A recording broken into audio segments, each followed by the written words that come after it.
बे समाव मोनसे बिग ब्रेकिं निउज NDFB नि गायसनगिरि रन्जन दैमारिखौ जोबथेसालिनिफ्राय उदां खालामनो थाखाय सुप्रिम कर्टसिम बिटिआर सरकारा लांसिगोन। नंगौ बे समाव मोनसे बिग ब्रेकिं निउज NDFB नि गायसनगिरि रन्जन दैमारिखौ जोबथेसालिनिफ्राय उदां खालामनो थाखाय सुप्रिम कर्टसिम बिटिआर सरकारा लांसिगोन। दिनै बिटिआरनि गाहाय मावफुं सोद्रोमा प्रमद बर', लेङाइ गाहाय मावफुं सोद्रोमा गबिन्द बसुमतारी, मावफुं सोद्रोमा रनजित बसुमतारी, MLA लरेन्स इस्लारि, बारग' MLA चान्दी बसुमतारी, NDFB नि गाहाय नेहाथारि बि अनजालुमोननि मोनसे हानजाया NDFB नि गायसनगिरि आरो बिटिआर गोजोन गोरोबथानि सागानगिरि रन्जन दैमारिखौ जोबथेसालिनिफ्राय उदां खालामनायनि सायाव एडभोकेट जेनेरेल गभ अफ आसामनि बिथां देबजित सयकियाजों गोथौ सावरायलायो। बे सावरायलायनायनि गेजेरजों बिटिआरनि गोजोन गोरोबथायाव सागान होनाय रन्जन दैमारिखौ जोबथेसालिनिफ्राय उदां खालामनो थाखाय बिटिआर सरकारनिफ्राय सुप्रिम कर्टसिम टेक अफ खालामनो एबा लांनायनि थाखाय सरकारा बिथांखि लाबाय।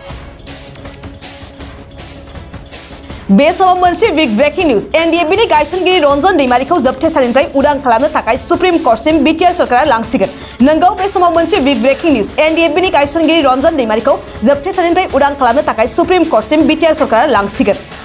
दिनै बिटिआरनि गाहाय मावफुं सोद्रोमा प्रमद बर', लेङाइ गाहाय मावफुं सोद्रोमा गबिन्द बसुमतारी, मावफुं सोद्रोमा रनजित बसुमतारी, MLA लरेन्स इस्लारि, बारग' MLA चान्दी बसुमतारी, NDFB नि गाहाय नेहाथारि बि अनजालुमोननि मोनसे हानजाया NDFB नि गायसनगिरि आरो बिटिआर गोजोन गोरोबथानि सागानगिरि रन्जन दैमारिखौ जोबथेसालिनिफ्राय उदां खालामनायनि सायाव एडभोकेट जेनेरेल गभ अफ आसामनि बिथां देबजित सयकियाजों गोथौ सावरायलायो। बे सावरायलायनायनि गेजेरजों बिटिआरनि गोजोन गोरोबथायाव सागान होनाय रन्जन दैमारिखौ जोबथेसालिनिफ्राय उदां खालामनो थाखाय बिटिआर सरकारनिफ्राय सुप्रिम कर्टसिम टेक अफ खालामनो एबा लांनायनि थाखाय सरकारा बिथांखि लाबाय।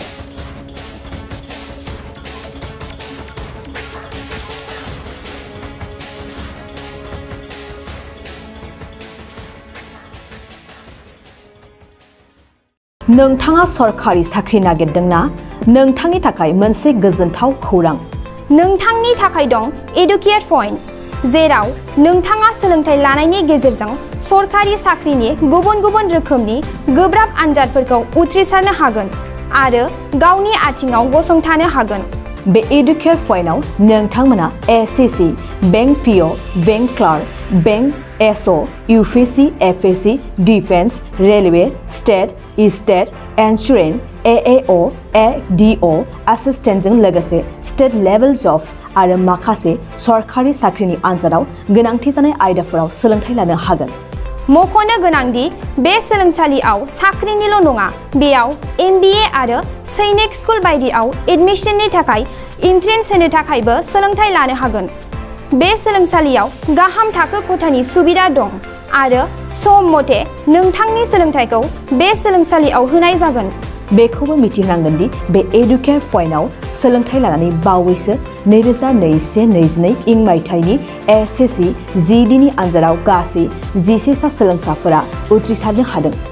बारा नङा, गासै 15,000 रांजोंनो नोंथाङा बे सोलोंसालियाव 6 दानसिम सोलोंथाइखौ लानो हागोन। बे सोलोंसालिया क'क्राझार, बरपेटा रड, गवालपारा आरो बङाइगावआवबो दं।